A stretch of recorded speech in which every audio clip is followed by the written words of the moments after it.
ফের একবার নৃশংস ঘটনার সাক্ষী থাকলো বাংলা। সেই রাত দখলের লড়াই আপনার নিশ্চয়ই মনে আছে আপনাদের। সাধারণ মানুষ পথে নেমেছিল নারীদের নিরাপত্তা, নারীদের সুরক্ষাকে যাতে প্রায়োরিটি দেওয়া হয় সেই নিয়ে।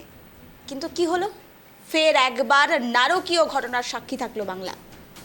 ওরা আর নিবেদিতা, আরও একবার মূলত রাত জাগার আন্দোলন হয়তো হতে চলেছে এই বাংলায়। এই বাংলা হয়তো আবার রাত জাগবে, আবার হয়তো পথে নামবে। ইতিমধ্যে নামতে শুরু করেছে। কেন বলছি জানেন?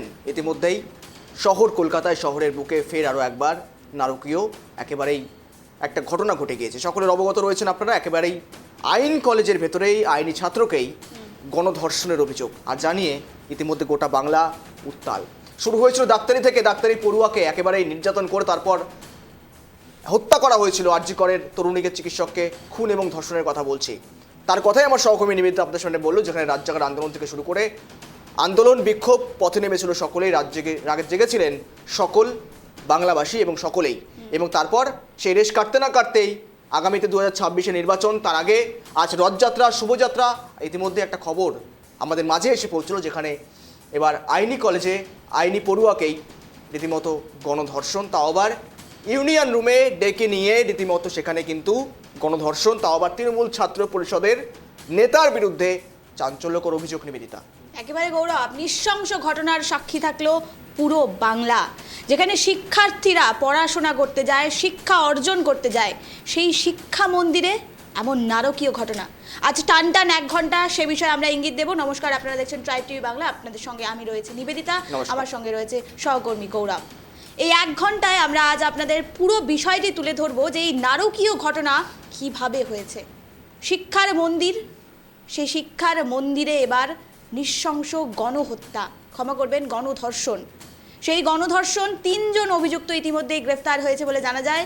তবে শিক্ষার মন্দিরে, যেখানে পড়ুয়ারা পড়তে যায়, যেখান থেকে তারা শিক্ষা গ্রহণ করতে যায়, সেই শিক্ষার মন্দিরে এবার একেবারে রক্তাক্ত, রক্তের খেলা দেখলো প্রত্যেকে।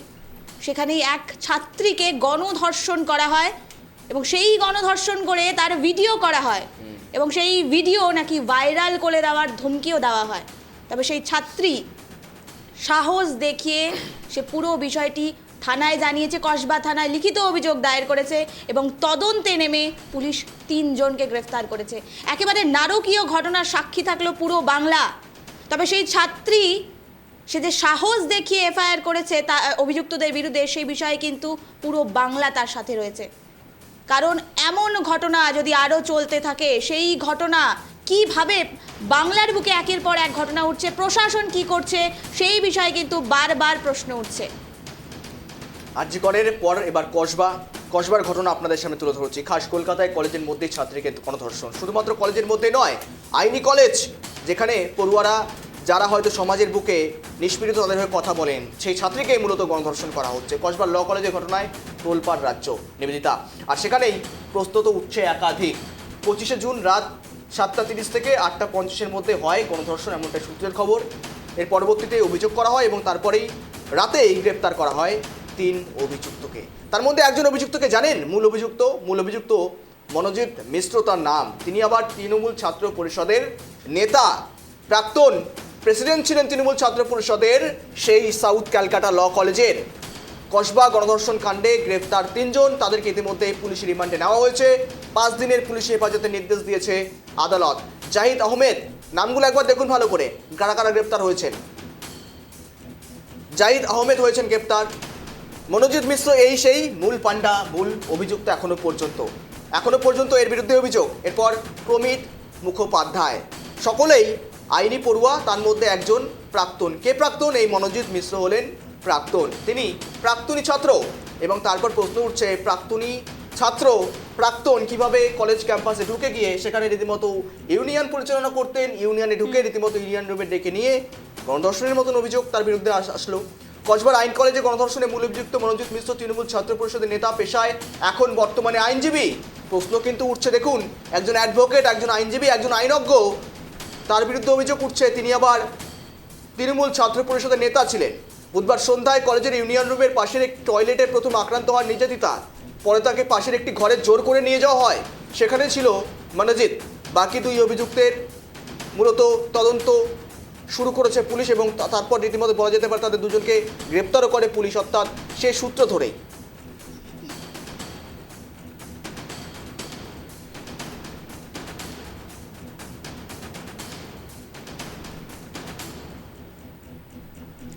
একেবারে গৌরব, তুমি যে বিষয়টি দেখছো, যে বিষয়টি আমরা তুলে ধরছি, প্রাক্তনী হলেও কলেজে নিয়মিত তার যাতায়াত ছিল। মনোজিৎ মিশ্রর কথা বলছি।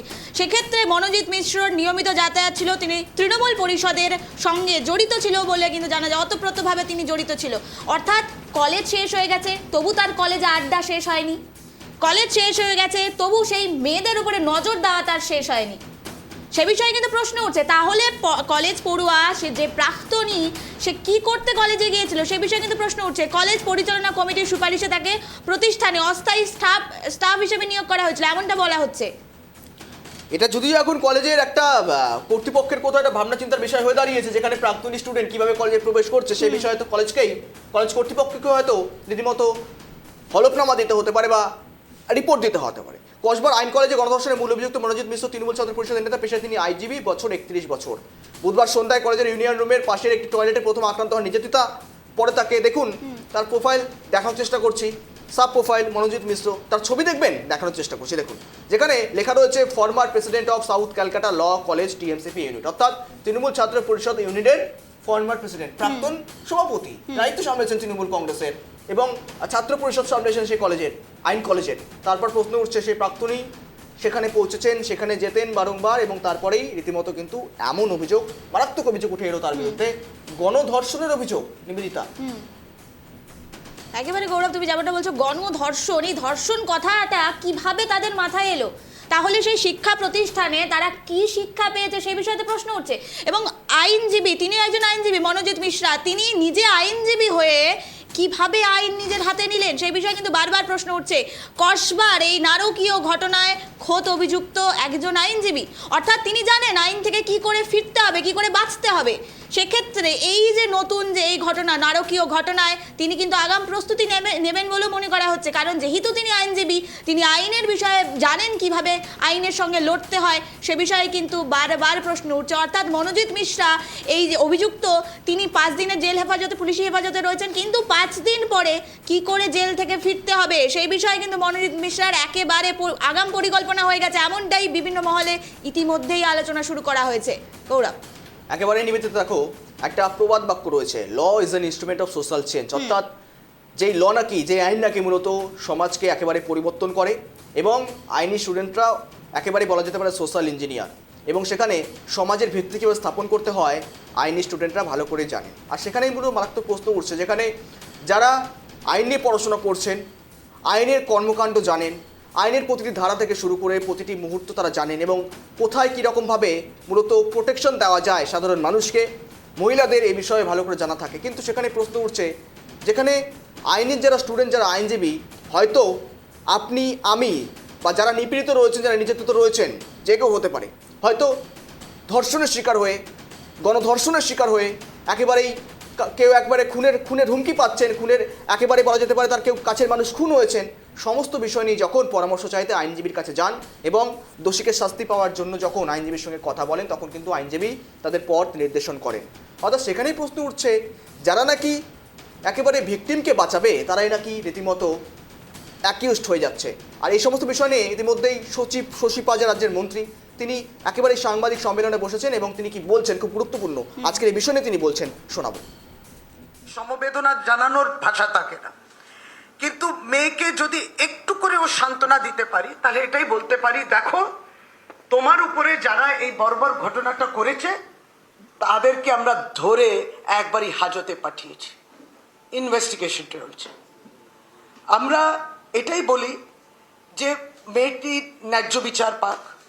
নিশ্চয় তার উপরে যে শারীরিক এবং মানসিক যন্ত্রণা, যেটা ট্রমা হয়েছে, সেটা আমরা পুরোপুরি আমাদের সহানুভূতিও বলবো না, আমরা একজন নাগরিক হিসেবেও, একজন এই সমাজে থাকি, এই দেশে থাকি, আমরা কিন্তু পুরোপুরি তার সঙ্গে রয়েছি।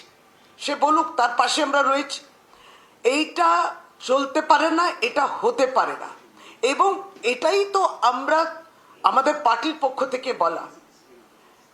এই যে রাজনীতি আনার আবার একটা অপরাধ হবে, রাজনীতি প্রবেশ করবে, যারা রাজনৈতিকভাবে দেউলিয়া পশ্চিম বাংলায়, সে বিভিন্ন তার রাজনৈতিক দল নিয়ে চলে এসছে তাদের রাজনীতি, বিভিন্ন ব্যাখ্যা দেখবেন। আপনাদের সামনে কথাটা বলেছে জানি না, আমরা জানি সোশ্যাল মিডিয়াতে এটা চলছে। আসুন না আলোচনাটা এইভাবেই হোক যে অপরাজিতা বিল, যেটা আমাদের বিধানসভা, পবিত্র বিধানসভায় পাশ হয়ে গেছে 10 মাস আগে সর্বসম্মতভাবে, মেয়েদের পক্ষে বিল, অপরাধ হলে কঠিন শাস্তি, মৃত্যুদণ্ডও হতে পারে, কে আটকে রেখেছে? বিধানসভা পাশ হওয়া সর্বসম্মতভাবে, এখানকার বিধায়করা যারা মানুষ দ্বারা নির্বাচিত, এটা মানুষের কথা, তাদের দাবি অপরাজিতা বিল আইন হোক। কেন বিল হিসেবে রয়েছে? কারণ ভারতীয় জনতা পার্টি আটকে রেখেছে। রাজনীতি করতে চাই না, এখানে যদি ন্যায্য দাবি থাকে সে রাস্তায় ওই বাঁদরামো আপনারা করবেন না, আপনারা এই বিলের সমর্থন করুন। এই বিলটা সমর্থন করে প্রেসিডেন্ট সম্মানীয় রাষ্ট্রপতিকে বলে, কারণ এখানে পলিটিক্যাল ইঙ্গিত দেওয়ার চেষ্টা করছেন, আটকে রেখেছেন। এটা তো হতে পারে না যে মহিলার শরীর তো আপনাদের রাজনীতি করার জন্য একটা যুদ্ধক্ষেত্র নয়, মহিলার শরীরকে সম্মান করতে হবে। ফলে আজকে আমরা বলি রাজ্য সরকারের পক্ষ থেকে তৎক্ষণিক আমাদের পুলিশ হোম যার আন্ডারে আসে, হোম অ্যাফেয়ার্স ডিপার্টমেন্টের আন্ডারে আসে, এবং এই কলকাতা পুলিশ ইতিমধ্যে তাদের টুইট আপনারা দেখেছেন, সমস্তটা আপনাদের সামনে রয়েছে। আমরা এটাই বলি যে বিভিন্ন স্তরেতে আমরা দেখি পশ্চিমবাংলা একমাত্র রাজ্য যে অপরাজিতা বিল করেছে। আমরা যে কোনো বললাম যে এই ধরনের ঘটনার তো কোনো তুলনা করা যায় না, যে তোমার রাজ্যে কথা হচ্ছে আমার রাজ্যে কথা হচ্ছে, এইগুলো নিয়ে কোনো রাজনীতি হয় না। আর যেমনটি বললেন, মেয়ের শরীর নিয়েও রাজনীতি হয় না। সেখানে তার যন্ত্রণাটা তো বুঝতে হবে, তাকে তো সে সম্মান দিতে হবে, তাকে সে তার ন্যায় বিচার সঙ্গে সঙ্গে তার কাছে পৌঁছক। তাহলে সারা ভারতবর্ষে কি চিত্রটা আমরা দেখি, খুবই দুর্ভাগ্যজনক। প্রথমত অপরাজিতা বিল একমাত্র পশ্চিমবাংলা বলেছে, এই দাবি করেছে যে এই বিলটা আইন হোক, যাতে যথাযোগ্যভাবে যারা এই বর্বর অপরাধ করেন তাদের শাস্তি হবে, একটা ইঙ্গিত তো দিতে হবে সমাজের মধ্যে। এবং সেইখানে আমরা এটাই বলি, সারা ভারতবর্ষে বিভিন্ন রাজনৈতিক দল আর বলে এই অপরাধটাকে কেউ কেউ সংস্কারই বলেছে, সংস্কারী লোক, হ্যাঁ, তাদেরকে মালা পরিয়েছে। এগুলো তো আপনারা পশ্চিমবাংলায় দেখবেন না। আপনারা শাসক দল পশ্চিমবাংলার বিরুদ্ধে বলার চেষ্টা করে, পশ্চিমবাংলার শাসক দল এগুলো নিয়ে আপোষও করে না, আর তাদেরকে মালা আর ফুল মিষ্টি দিয়ে তাদেরকে সম্বর্ধনাও দেয় না। সেটা যেখানে করে, সে কোন দল করে সকলেই জানেন। তাহলে এইগুলো তারা যখন প্রতিবাদ করেন, তাদেরকে তো বলতে হবে, দেখো তোমার যেখানে শাসন রয়েছে সেখানে মহিলাদের প্রতি কি সম্মান তোমাদের রয়েছে। ফলে এই কথা দিয়ে আজকে আবারও পুনরায় বলা যে কলকাতা পুলিশ অ্যাকশন নিয়েছে, এবং আমরা এটা নিয়ে সত্যি মর্মাহত এবং খুব বেদনা দিচ্ছে। এটা অত্যন্ত সিরিয়াস ঘটনা, এবং পুরো ইনভেস্টিগেশন হবে, এবং শাস্তি যেটা আছে, যাদেরকে ধরা হচ্ছে সে শাস্তি তারা পাবে। এইটা আমার বলা ছিল। এরপরে বক্তব্য রাখবেন তৃণমূল কংগ্রেসের ছাত্র পরিষদের শাখার সভাপতি পশ্চিমবাংলা শ্রী তৃণাঙ্কুর ভট্টাচার্য, এবং আপনারা জানেন আজকে আমাদের এই গুরুত্বপূর্ণ প্রেস কনফারেন্সে আমাদের সঙ্গে উপস্থিত আছেন শ্রী কুণাল ঘোষ, যিনি আমাদের পশ্চিমবঙ্গ তৃণমূল কংগ্রেসের স্টেট সেক্রেটারি, আমাদের দলীয় স্পোকসম্যান। তিনি তারপরে দাদা পরে বলবেন।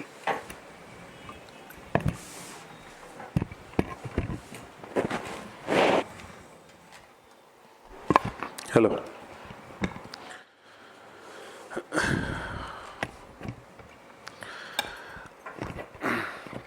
ধন্যবাদ জানাই শশীদিকে। তিনি শুরু করলেন এবং মোটামুটি বিস্তারিত বললেন, আমার পরে কুণালদা বলবেন। কিন্তু প্রথমেই আমার বক্তব্যের শুরুতেই এই ঘৃণ্য ঘটনার ধিক্কার জানানোর ভাষা আমার কাছে জানা নেই।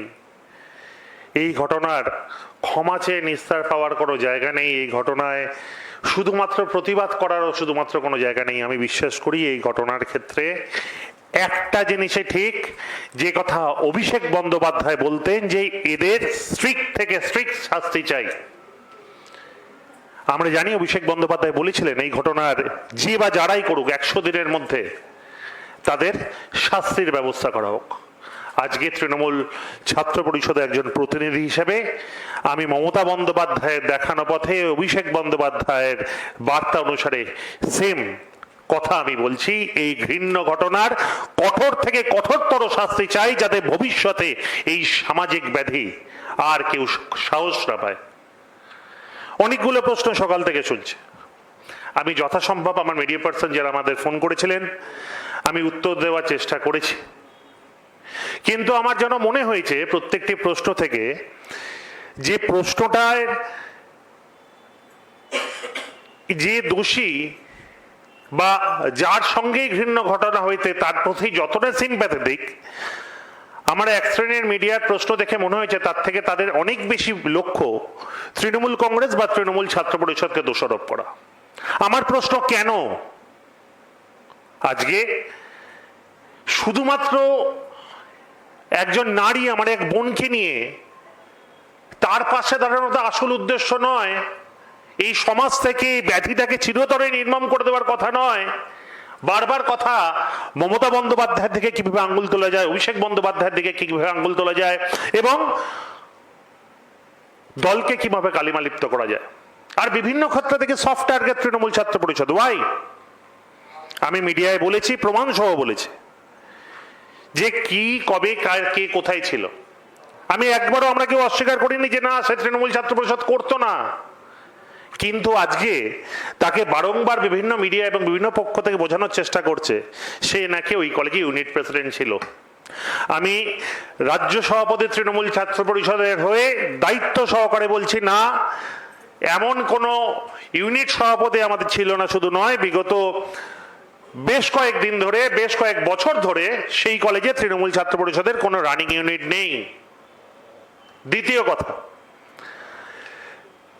কোনো এক সময় সে যখন ছাত্র অবস্থায় ছিল সে দক্ষিণ কলকাতা জেলার সবচেয়ে নিম্ন পোস্ট, মানে যারা যেখানে আপকামিং স্টুডেন্টদের আমরা ছাত্র নেতাদের তুলে আনি বলে ভাবি, সেই অর্গানাইজিং সেক্রেটারি আমরা আমাদের যে জেলার সভাপতি আছে সে সেই সময় করেছিল। কিন্তু আপনাদের জ্ঞাতার্থে জানিয়ে রেখে আমাদের 36খানা জেলা, 36খানা জেলাতেই প্রায় এরকম 50, 80, 100 জন করে আমরা ডিস্ট্রিক্ট কমিটি করি, কারণ যাতে আগামী দিনতে তুলে আনা যায়।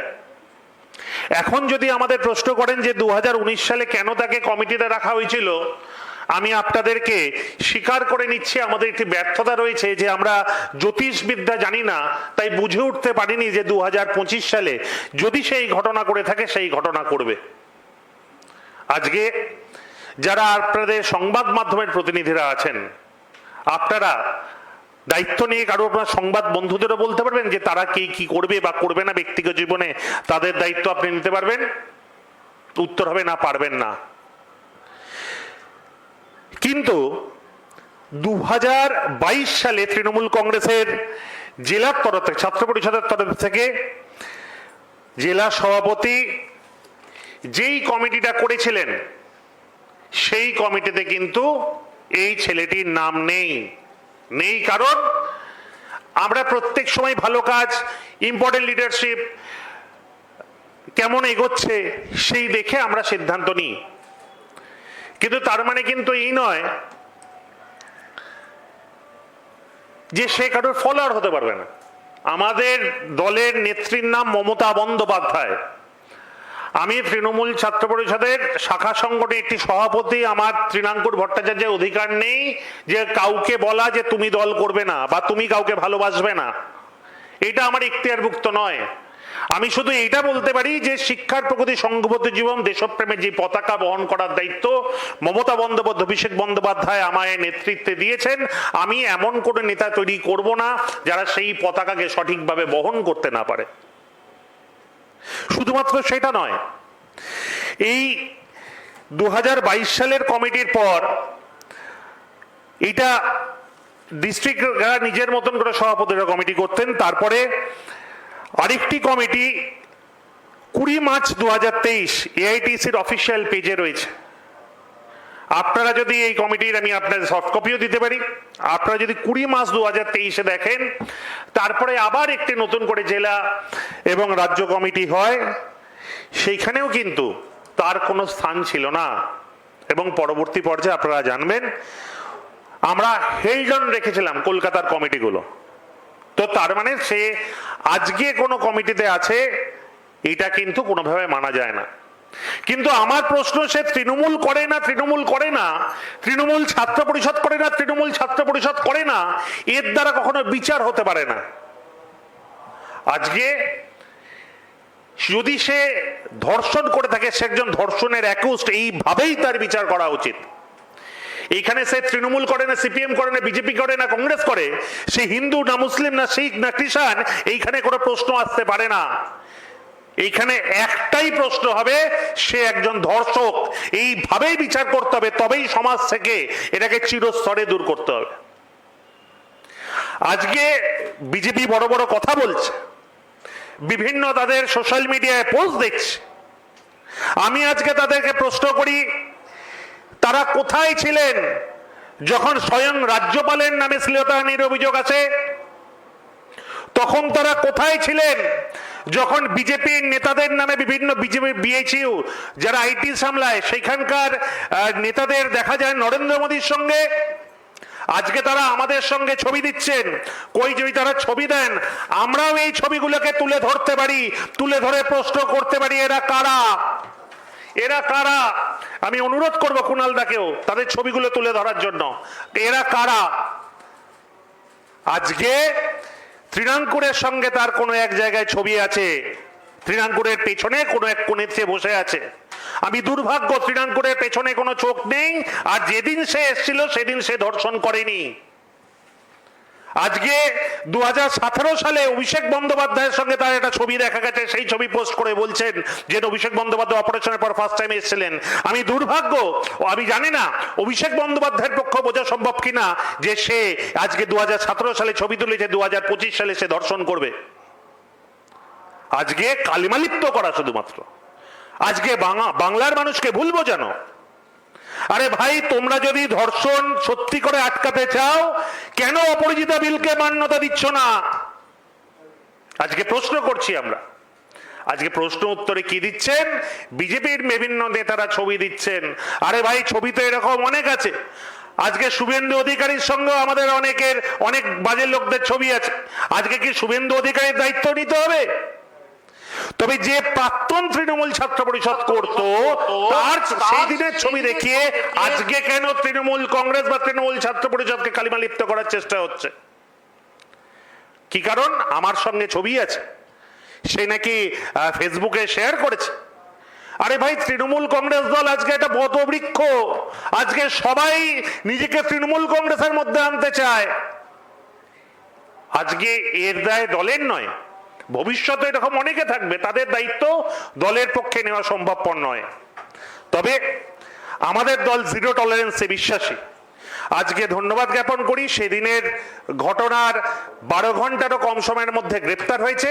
আমি প্রশাসনের ওপর ভরসা রাখি, আমি বিশ্বাস রাখি, আর এবং কঠোর থেকে কঠোর শাস্তি তার হবে, এই আশা ভরসা রেখে আগামী দিন তৃণমূল ছাত্র পরিষদ সেই ছাত্রীর পাশে থাকবে এবং আগামী দিনেও আমরা আমাদের পরবর্তী রাজনৈতিক পদক্ষেপ যথাসময় জানাবো।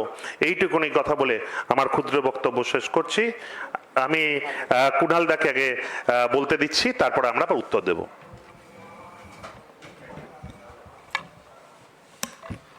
নমস্কার।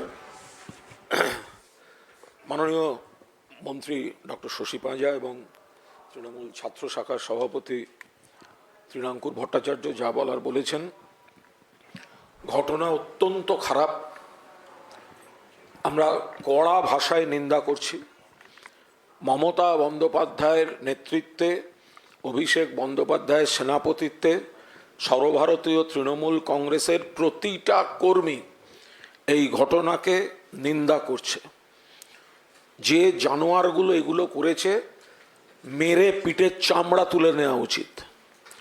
যত রকম অভিযোগ অন্যায় আছে, তার মধ্যে সম্ভবত সবথেকে বড় কুৎসিত অপরাধ হচ্ছে মহিলাদের উপর বলপূর্বক যৌন অত্যাচার যে বা যারা করেছে কোন দল ব্যাখ্যা করে দিয়েছে?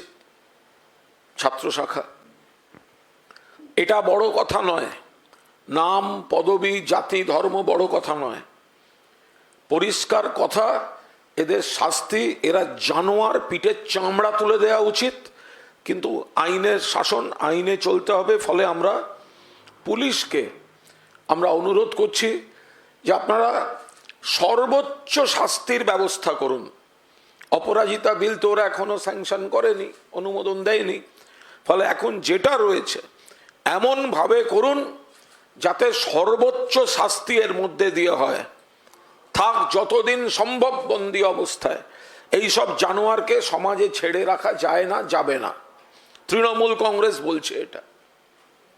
পাশাপাশি আমরা বলবো যে এই বিজেপি, সিপিএম, কংগ্রেস, এদের এই বিষয়ে কথা বলার কোনো নৈতিক অধিকার নেই। সিপিএম, আপনারা জানতেন আপনাদের নেতা মন্ত্রীরা কি কি ঘটনা ঘটিয়েছেন? একটা ছেলে খুব খারাপ কাজ করেছে, কিন্তু সেই যে খারাপ কাজটা করছে সেটা আগে বুঝবেন কি করে?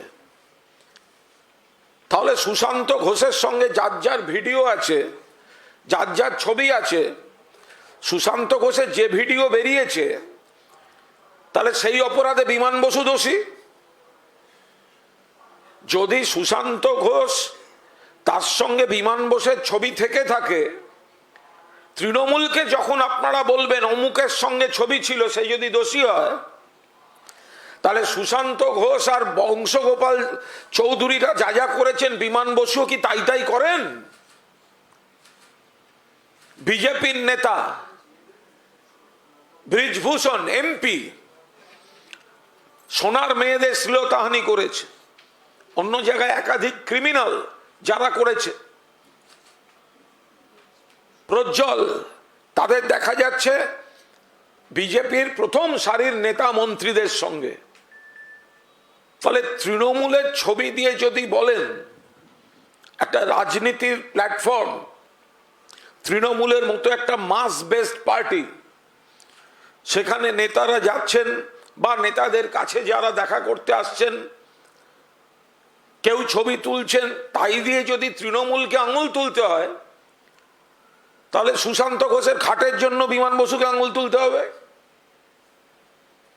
তাই যদি হয় তাহলে প্রজ্জ্বল আর ব্রিজভূষণের জন্য নরেন্দ্র মোদী, অমিত শাহ, জেপি নাড্ডার দিকে আঙুল তুলতে হবে। এখানে যে ঘটনা ঘটেছে, মেয়েটির পাশে আমরা সবাই আছি, পুলিশ আছে, সরকার আছে। একে একদিন, এক মিনিট, এক সেকেন্ডের জন্য we want justice, I need justice, I want justice বলতে হয়নি।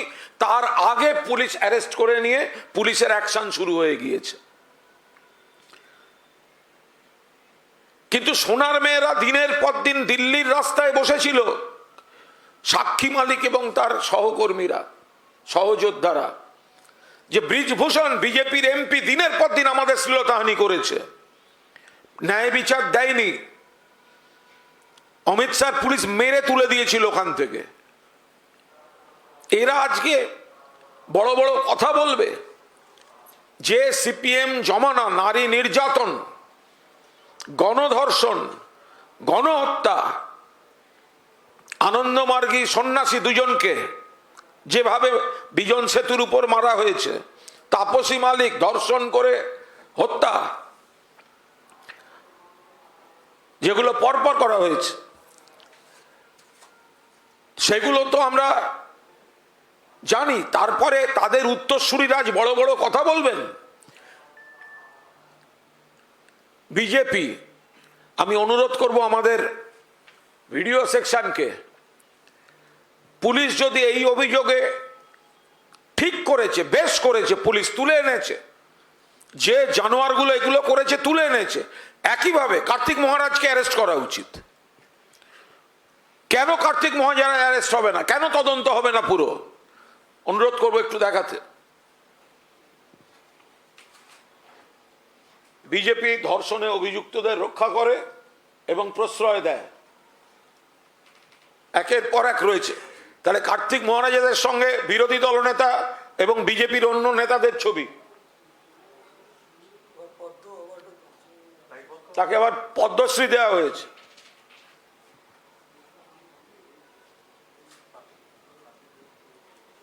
ফলে আমরা যেটা বলতে চাইছি যে এই ঘটনাটা আমরা কিন্তু সিপিএম জমানায় হয়েছে বেশি হতো, বিজেপির রাজ্যে হচ্ছে বলে আমরা ডিফেন্ড করছি না। আমরা চাই না একটা ঘটনাও এখানে ঘটুক। আমরা বলছি জানোয়ার পেটানো উচিত, পিঠের চামড়া গুটিয়ে দেওয়া উচিত। যেভাবে কোনো মহিলা, তার উপর যদি বলপূর্বক এই পাশবিক কাজ, বলপূর্বক যৌন নিগ্রহ করা হয়, যা যা ব্যবস্থা নেওয়া আছে সব নেওয়া হোক। কিন্তু বিজেপি, সিপিএম, কংগ্রেসের এ নিয়ে কথা বলার কোনো নৈতিক অধিকার নেই। কারণ তৃণমূলই একটা দল, তৃণমূল একটা সরকার যারা ন্যায় বিচারটা ডেলিভার করতে পারে। গত 10 দিনে 5টা রেপ ইনসিডেন্ট হয়েছে ওড়িশায়, উন্নাও, হাতরাস, প্রয়াগরাজ। গুজরাটের বিলকিসকে গণধর্ষণ, তার বাড়ির লোকদের খুন করার পর সুপ্রিম কোর্ট যাবজ্জীবন দিয়েছিল, বিজেপি সরকার গেট খুলে দিয়ে জেলের ফুলের তোড়া দিয়ে মুক্তি দিয়েছিল, সুপ্রিম কোর্ট আবার ঘাড় ধরে তাদের ফিরিয়ে এনেছে। সেই বিজেপি আমাদের জ্ঞান দেবে? সেই সিপিএম, অনিতা দেওয়ান থেকে শুরু করে তাপসী মালিক যখন ক্ষমতায় ছিল, আর যখন শূন্য তখন সুশান্তর খাট আর বংশর SMS, সেই সিপিএম জ্ঞান দেবে? সেই সিপিএম কথা বলবে? 4 আনার সিপিএম এর মানে উঠতি, নাক টিপলে দুধ বেরোয় এখনো, তাদের যা সংস্কৃতি, মহিলাদের দিকে জিভ বের করে ফেসবুকে পোস্ট দিচ্ছে, এই তো সিপিএম এর কালচার। যারা এই কাজ করে তাদের ডিএনএ তে গন্ডগোল আছে। সেই সিপিএম আঙুল তুলবে তৃণমূলের দিকে। ফলে আমরা খুব স্পষ্টভাবে বলছি, যা যা অন্যায় এই 3 জন করেছে, যেটা মেয়েটির বয়ান থেকে জানা যাচ্ছে, তৃণমূল কংগ্রেস চায় তাদের সর্বোচ্চ শাস্তি। পুলিশ তৎক্ষণাৎ ব্যবস্থা নিয়ে আইন এবং তদন্তে যা যা করা সেগুলো পুলিশ শুরু করে দিয়েছে, কোর্টে পেশ করেছে, পুলিশ হেফাজত হয়েছে, মোবাইল সিজ করেছে, তদন্ত চলছে। আমরা নিশ্চিত যে পুলিশ 40-50 দিন, অতদিনও গড়াবে না, তার মধ্যে চার্জশিট দিয়ে এদের ট্রায়াল এবং কাস্টাডি ট্রায়ালের ব্যবস্থা করবে। আইন নিশ্চয়ই বিচারক চূড়ান্ত সিদ্ধান্ত নেবেন, সেখানে তো আমরা কিছু বলতে পারি না, পুলিশও কিছু বলতে পারবে না, বাইরে থেকে বলা উচিত নয়। কিন্তু আমরা দাবিটা তো করতে পারি আদালতের কাছে যে ক্লাসরুমে বা ক্যাম্পাসে বা কলেজের কোনো ঘরে, কোনো প্রান্তে যদি ছাত্ররা কেউ কোনো মেয়েকে এই ঘটনা ঘটায়, কাস্টাডি ট্রায়াল করুন, জম্মের মতো একটা সাজা দিন, বেরোতে দেবেন না। এখন আমাদের পূর্ণ আস্থা আছে পুলিশের উপর, পূর্ণ আস্থা আছে মুখ্যমন্ত্রীর উপর, কারণ এটা পশ্চিমবঙ্গ। আর বিজেপি, সিপিএম, কংগ্রেস, আমরা মানবিক, আমরা মেয়েটির পাশে আছি, মেয়েটির পরিবারের পাশে আছি। আমরা নাগরিক হিসাবে এবং তৃণমূল কংগ্রেস পরিবারের একজন সদস্য হিসাবে আমরা দুঃখিত, আমরা মর্মাহত। কিন্তু ডক্টর পাঁজা যেটা বললেন সিপিএম, বিজেপি বা কংগ্রেস যারা এই নারী নির্যাতনের সব রকম পাপে ডুবে আছে, তারা রাজনীতি করবে, এটা আমরা হতে দেব না। তার সমুচিত জবাব যাবে। একদিকে দোষীদের শাস্তি চাই, অন্যদিকে বিরোধীদের কুৎসামূলক চক্রান্তমূলক যে প্রচার অপপ্রচার, তার জবাব এইটা তৃণমূল কংগ্রেস চালাবে। বিজেপির বিভিন্ন রাজ্যের যে তথ্য পরিসংখ্যান নারী নির্যাতনের, সেগুলো আগে বিজেপির নেতারা জবাব দিক। এ রাজ্যে কার্তিক মহারাজের বিরুদ্ধে অভিযোগ উঠে গেছে, আরো একাধিক নেতার বিরুদ্ধে অভিযোগ রয়েছে। আমরা কোনো ব্যক্তিগত আক্রমণে আমরা যেতে চাই না, কিন্তু যে ঘটনা ঘটেছে সামাজিক অপরাধ, যে ছেলেটির মস্তিষ্ক বিকৃতি বা অসভ্যতা বা বাঁদরামি বা জানোয়ার সত্তা জেগে উঠেছে, তাকে আইনের মতো সর্বোচ্চ শাস্তি দিক। কিন্তু সেটাকে ছুতো করে তৃণমূল কংগ্রেসের দিকে আঙুল তোলা, সেটা আমরা কোনো অবস্থাতে এই বিরোধীদের বরদাস্ত করব না। কুণালদা, এক মিনিট দাঁড়ান। প্রশ্ন একটা প্রশ্ন কুণালদা, প্রথমত এক মিনিট দাঁড়াবেন। প্রশ্ন এখনো আমি দেখুন, যেটা একবার বলা, দাদা তথ্যর কথা তুলে দিলেন। এই তথ্যের মধ্যে গুরুত্বপূর্ণ কারণ কি জানেন তো, নিয়েছি কিছু গুরুত্বপূর্ণ বিষয় যেটা চলে আসে, যে কোন সরকার কতটা কঠোর এই বিষয়ে। যখন এই ঘটনাটা হয় তখন কোন সরকার কতটা কঠোর কিছু উদাহরণ তখন দেখাতে হয়। সেই উদাহরণ যদি দেখাতে হয় তাহলে পশ্চিমবঙ্গ পুলিশ, পশ্চিমবঙ্গ সরকার, কলকাতা পুলিশ, চারটি ঘটনাই বলি। 2024-এ ঘটেছিল, সেটা কুলতলিতে হয়েছিল, যেটা গুরাপে হয়েছিল, যেটা আমাদের বটতলা থানা, কলকাতা বটতলা থানা অন্তর্গত হয়েছে সেই জুরিসডিকশনে, এবং মুর্শিদাবাদে। সঙ্গে সঙ্গে যখন এই অপরাধটা হয়েছিল, ধরুন কুলতলিতে 19 বছরের একজন ছেলে, সে একটি 10 বছরের মেয়ের উপরে যে নির্যাতন করলো, তার 31 দিনের মধ্যে ট্রায়াল, মানে চার্জশিট হয়ে ট্রায়াল আরম্ভ হয়ে গেছে। এইটা হচ্ছে সরকার কতটা কঠোর তার একটা প্রমাণ। বটতলা থানা যেটা কলকাতাতে রয়েছে, 7 মাসের একটি পক্সো কেস, 7 মাসের বাচ্চার উপর একটি পক্সো কেস, নভেম্বর 2024, 40 দিন ট্রায়াল সম্পূর্ণ, ঘোষণা হয়ে গেছে শাস্তি যে অপরাধী।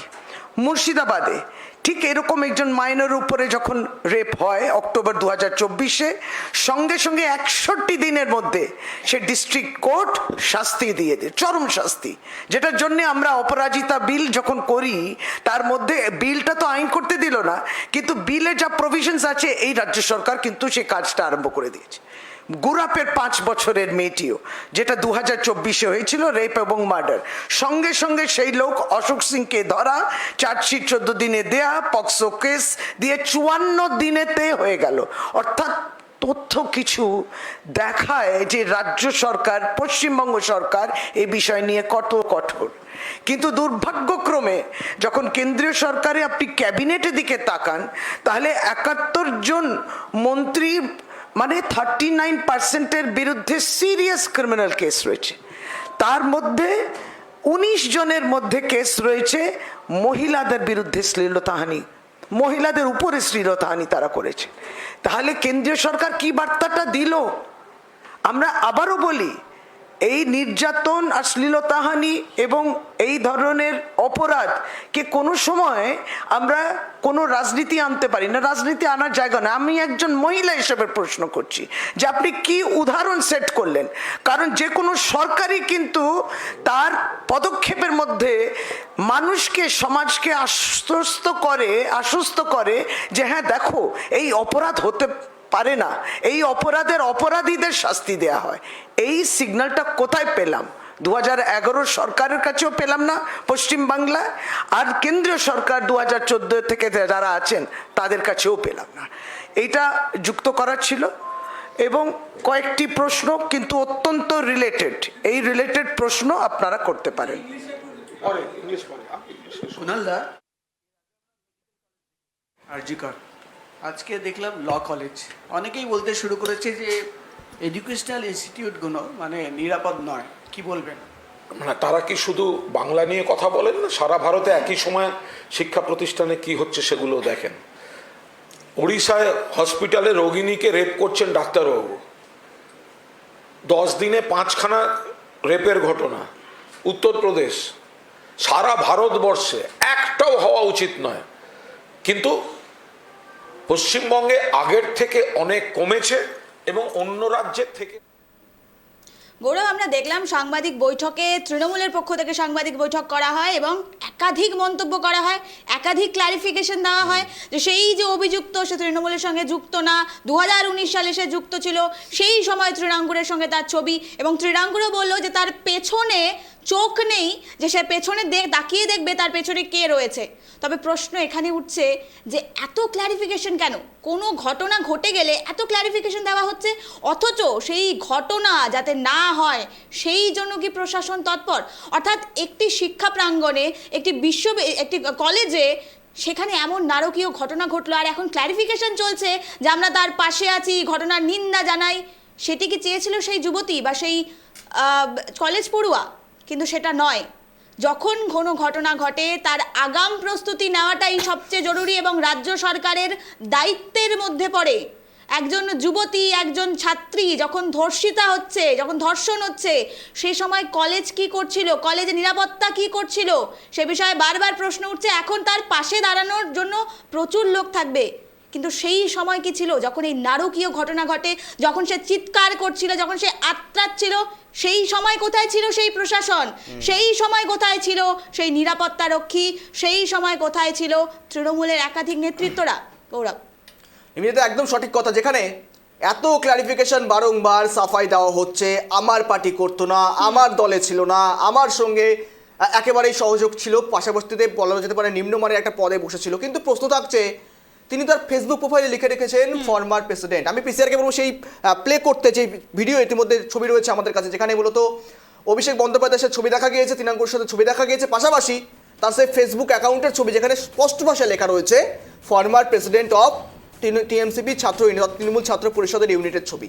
আমি পিসিআরকে বলবো সেই ছবি দেখানোর জন্য, দর্শকদের কাছে একবার স্পষ্ট হয়ে যাবে সেই ছবি, যেখানে তিনি তার ফেসবুকে লিখে রেখেছেন ফরমার প্রেসিডেন্ট। অর্থাৎ আমার প্রশ্ন এখানেই, মনোজিৎ মিশ্র সাহস কোথা থেকে পাচ্ছে নিবেদিতা? একজন সাধারণ যদি মানুষ হয়ে থাকেন, সাধারণ যদি স্টুডেন্ট হয়ে থাকেন, কোথা থেকে সাহস পাচ্ছে রোলিং পার্টি সরকার যেখানে রয়েছে শাসক দলের, তাদেরই ছাত্র পরিষদের নাম করে একজন সভাপতির মতন একটা পদ সেখানে তিনি হোল্ড করার চেষ্টা করছেন? তিনি তার প্রোফাইলে একেবারে বড় বড় করে লিখে রেখেছেন। এই বিষয়ে কি প্রশ্ন থাকছে না? অবশ্যই থাকছে। আর সেখানে যখন তৃণাঙ্কুর বাবু বলছেন আমার দলে নেই, কোনো রকম ইউনিয়নে তিনি সভাপতি ছিলেন না, ছোটখাটো কোনো পদে হয়তো ছিলেন বা কোনো রকম দায়িত্ব সামলেছিলেন, প্রশ্ন তো এখানেই উঠছে তৃণাঙ্কুর বাবু, যেখানে আপনারা বলছেন আপনাদের পার্টি করতো না বা আপনাদের কোনো রকম ছাত্র সংগঠনের যুক্ত ছিল না, কিন্তু তিনি এত বড় সাহস কোথা থেকে পাচ্ছেন? পাশাপাশি আপনাদের ছাত্র ইউনিয়ন কোনো নিশ্চয় কাজ করছে, তারা নিশ্চয় নজরদারি রাখছে, আপনাদের আইটি সেল রয়েছে, তারা নজরদারি রাখছেন, কিন্তু সেখানে প্রশ্ন উঠছে তিনি এত মিথ্যা কথা প্রকাশ্যে কীভাবে বলতে পারছেন? পাশাপাশি তিনি আবার প্রাক্তনী হয়ে গিয়েছেন, ল কলেজের প্রাক্তনী, এখন বর্তমানে প্র্যাকটিস করছেন, একেবারেই একজন আইনজীবী। তিনি আবার কলেজে অবাগত ঘুরে বেড়াচ্ছেন, অবাধে ঘুরে বেড়াচ্ছেন, যখন তখন যাচ্ছেন, ইউনিয়ন রুমে বসছেন, আবার এই ইউনিয়ন রুমেই ঘটনা ঘটলো। তা তিনি যদি একজন সাধারণ হয়ে থাকেন, তাহলে কর্তৃপক্ষ কি করছে? সেই কলেজেও তৃণমূল ছাত্র পরিষদ রয়েছে, সেই সাউথ ক্যালকাটা ল কলেজেও রয়েছে তৃণমূল ছাত্র পরিষদ, তাদের দায়িত্ব কি? বাইরের যদি কোনো প্রাক্তনী এসে দাদাগিরি করে, বাইরের যদি কোনো প্রাক্তনী এসে রীতিমতো নাক গলায় বিভিন্ন বিষয় নিয়ে, কলেজের অন্তর্বর্তীকালীন বিষয় নিয়ে, তখন তো প্রশ্ন থেকে যায়, তখন তো নিশ্চয়ই প্রশ্ন আপনারা উঠাবেন নিশ্চয়ই। আর সেখানেই এই মনোজিৎ মিশ্র যদি কোনো রকম লিডার না হয়ে থাকেন, যদি তৃণমূল ছাত্র পরিষদ না করে থাকেন, তিনি যখন তখন কিভাবে কলেজে প্রবেশ করছেন, আবার তাও আবার ইউনিয়ন রুমে ডেকে নিয়ে গিয়ে গণধর্ষণ, এই অভিযোগও তো আসতো না। প্রশ্ন আপনাদের কাছে নিবেদিতা। একেবারে গৌরব, তুমি যেমনটা বলছো, অবাধে ঘুরে বেড়াচ্ছে কলেজের প্রাঙ্গণে, অবাধে প্রবেশ করছে, তাকে আটকানোর কেউ নেই। কেন গৌরব? কারণ তার ফেসবুক পোস্টে যেটা দেখলাম আমরা, লেখা রয়েছে সে সেখানকার প্রাক্তন সভাপতি ছিল, অর্থাৎ শাসক দলের সঙ্গে সে যে যুক্ত ছিল সেটি সে সবাইকে জানাতে চায়, কারণ শাসক দলের সঙ্গে যুক্ত থাকলে সে বেনিফিটস পাবে, একেবারে স্পষ্ট। সেই বেনিফিটসের জন্যই সে তার ফেসবুক প্রোফাইলে লিখে রেখেছিল সে প্রাক্তন ছাত্র, প্রাক্তন সেই টিএমসির সঙ্গে যুক্ত, এমনটা কিন্তু ছাত্র পরিষদের সঙ্গে যুক্ত, এমনটা লিখে রেখেছিল। অর্থাৎ এক্সট্রা বেনিফিট পাওয়া যাবে শাসক দলের সঙ্গে থাকলে, এবং সেই বেনিফিটসের জন্যই সে তার ফেসবুক প্রোফাইলে স্পষ্ট লিখে রেখেছিল সে একজন তৃণমূল কর্মী, সে তৃণমূল ছাত্র পরিষদের সঙ্গে যুক্ত, এবং তার বেনিফিটসে সে কিন্তু অবাধে কলেজে ঘুরে বেড়াতো, আড্ডা মারতো, দাদাগিরি মারতো, এমনটাই কিন্তু অভিযোগ উঠছে। এবং সেখানে বসে প্ল্যানিং করতো যুবতীদের সঙ্গে কিভাবে এই নারকীয় ঘটনা করা যাবে। এবং তার ফলস্বরূপ আমরা দেখলাম গতকালের ঘটনা, আরেকবার চোখে আঙুল দিয়ে দেখালো সেই ঘটনা। আরজি করের ঘটনা 1 বছর প্রায় হতে চললো, সামনে আগস্ট আসলে 1 বছর হয়ে যাবে। সেই ঘটনার রেশ কাটতে না কাটতে ফের একবার নারকীয় ঘটনা পশ্চিমবঙ্গের বুকে। শাসক দলের বিরুদ্ধে আবারও অভিযোগ, শাসক দল আবারও চুপ, তারা শুধু ক্ল্যারিফিকেশন দিচ্ছে যে ঘটনা ঘটেছে, ঘটনা দুঃখনীয়, ঘটনার জন্য শোক প্রকাশ করছি, সেই যুবতীর পাশে আছি, কিন্তু আদতে সেই যুবতীর পাশে কি তখন ছিল, সেই বিষয়ে কিন্তু বারবার প্রশ্ন উঠছে গৌরব। আর সেখানেই মূলত দেখো নিবেদিতা, বিভিন্ন বিষয় তো উঠে আসছে। এখানে তারা বলছেন তৃণমূল ছাত্র তিনি করতেন না, বারংবার একই কম কথা বলা হলো। শাখা সংগঠনে যিনি ছিলেন সভাপতি তৃণাঙ্কুর ভট্টাচার্য, তিনি সাব বললেন তিনি তার সঙ্গে যুক্ত ছিলেন না। হ্যাঁ, সেখানে দাঁড়িয়ে থেকে প্রশ্ন কিন্তু উঠছে, যেখানে যদি তিনি যুক্ত না হয়ে থাকেন, যেমনটা তুমি বলছে, কলেজে কিভাবে অবাধে ঘুরে বেড়াতে পারে? কলেজে তিনি যাচ্ছেন, অবাধে ঘুরে বেড়াচ্ছেন, এবং তিনি একেবারে, যদিও আমরা কিন্তু সত্যতা যাচাই করেনি ট্রাইব টিভি বাংলা, সত্যতা আমরা যাচাই করিনি তিনি ছাত্র পরিষদের সঙ্গে যুক্ত কি যুক্ত নয়। আমরা কথা বলছি তার ফেসবুক অ্যাকাউন্ট থেকে, তার ফেসবুক পেজ থেকে, যেখানে তিনি স্পষ্ট করে বড় বড় করে লিখে রেখেছেন ফরমার প্রেসিডেন্ট অফ চন্দ্রিমা ভট্টাচার্যের সঙ্গে তার ছবি, চন্দ্রিমা ভট্টাচার্যের সঙ্গে পিছনে ছবি রয়েছে, তৃণাঙ্কুরের সঙ্গেও ছবি দেখা গিয়েছে, অন্যদিকে বেশ কিছু আমাদের সঙ্গে ছবিও দেখা গিয়েছে এই মনোজিৎ মিশ্রর। প্রশ্ন তো থেকে যাচ্ছে। আর যখন এখন কুণাল ঘোষ বললেন যে উড়িষ্যায় এত ঘটনা হচ্ছে, সেই রাজ্যে এত ঘটনা হচ্ছে, কিন্তু প্রশ্ন তো একটাই, আমার রাজ্যে হোক, আপনার রাজ্যে হোক, পাশের রাজ্যে হোক, যেই রাজ্যে হোক না কেন গণধর্ষণের ঘটনা বা ধর্ষণের ঘটনা, আদতেও শাস্তির ব্যবস্থা কি করে দেবেন মূলত সেই রাজ্যেরই শাসক দল, এ রাজ্যেরই শাসক দল, যে রাজ্যেরই হোক না কেন? প্রশ্ন একটাই, যেই ঘটনা করে থাকুক, সিপিএম হোক, বিজেপি হোক, কংগ্রেস হোক, তৃণমূল হোক, যেই এই নারকীয় ঘটনা ঘটিয়ে থাকুক না কেন, রীতিমতো তার বিরুদ্ধে গিয়ে আওয়াজ ওঠাবে যেই দলই হোক না কেন, সেই প্রশ্ন কিন্তু থাকছে নিবেদিতা। একেবারে গৌরব, তুমি যেমনটা বলছো, প্রশ্ন থাকছে যে শাস্তি যাতে পাওয়া হয়, শাস্তি যাতে দেওয়া হোক। কিন্তু গৌরব, আরেকটি প্রশ্ন উঠছে, শিক্ষা প্রাঙ্গণে যেখানে শিক্ষা গ্রহণ করতে যায় একজন মানুষ, কিভাবে বড় হয়ে উঠবে, একজন মানুষ কিভাবে শিক্ষিত হয়ে উঠবে, সেই শিক্ষা প্রাঙ্গণে এমন একটি ঘটনা। এর আগে আমরা দেখেছিলাম মহিলারা তার নিজের কর্মস্থানে সুরক্ষিত নয়, এবার শিক্ষাস্থানে সুরক্ষিত নয়। গৌরব, ভাবলেই কেমন অবাক লাগছে বিষয়টি। বড় বিষয় দেখো, আইনি পড়ুয়া ভাবা যায়, যেখানে দাঁড়িয়ে থেকে মূলত প্রথমে আমরা দেখলাম এই রাজ্যেই 2024-এই, যেখানে আরজি কর মেডিকেল কলেজ ও হাসপাতাল ডাক্তারি পড়ুয়ার প্রতি একেবারেই ডাক্তারি পড়ুয়া ছিলেন, রীতিমতো ডাক্তারি করছিলেন, প্র্যাকটিস করছিলেন, তার উপর অবাধে একেবারে নির্যাতন চালানো হলো, মেরে ফেলা হলো, হত্যা করা হলো আরজি কর তরুণ চিকিৎসককে খুন এবং ধর্ষণ কাণ্ড। এবং সেই কাটতে না কাটতে এবার আইনি পড়ুয়া, যিনি নাকি সমাজের সাধারণ মানুষকে প্রোটেকশন দেন, সমাজের সাধারণ মানুষকে আইনি সহায়তা দেবেন, যিনি নাকি সকলের বিপদে পাশে দাঁড়াবেন, তিনি এবার বিপদে পড়ছেন। এই প্রশ্নই কি শেষ পর্যন্ত দেখতে হবে? এই ছবি কি রাজ্যে ধরা পড়বে বারংবার করে? যদিও এখনো পর্যন্ত এত সাহস কোথা থেকে পাচ্ছে, কারা পাচ্ছে, এই কথা তো বলা যায় না এখনো পর্যন্ত, কিন্তু এ বিষয়ে এখনো পর্যন্ত স্পষ্ট নয়। কলেজের ভেতরে আইন কলেজে দাঁড়িয়ে থেকে, যেখানে দাঁড়িয়ে থেকে বারংবার একটা কথা বলা হচ্ছিল, প্রথমে দেখো শুরু করেছিলাম নিবেদিত এই বিষয় দিয়ে, law is an instrument of social change. আর সেখানেই পরিবর্তনের এই মূলত এই পরিবর্তনের এই যাত্রায় যখন রীতিমতো একটা দুষ্কৃতিপনা, একটা অপরাধমূলক ষড়যন্ত্রের সঙ্গে জড়িয়ে যায়, তখন কিন্তু রীতিমতো প্রশ্নে ওঠে। আর নিবেদিতা, একেবারে গৌরব, একেবারে নারকীয় ঘটনার কিন্তু সাক্ষী এবার বাংলা। আরজি করের পর এবার একেবারে দেখতে পাচ্ছি ল কলেজে এমন একটি নারকীয় ঘটনা ঘটেছে, যার জন্য কিন্তু বাংলায় প্রশ্ন উঠছে, শাসক দলের প্রশ্ন উঠছে। তবে এই যে নারকীয় ঘটনা, আদতে কি সাজা পাবে? পুরো বাংলা কিন্তু তার জবাব চাইছে।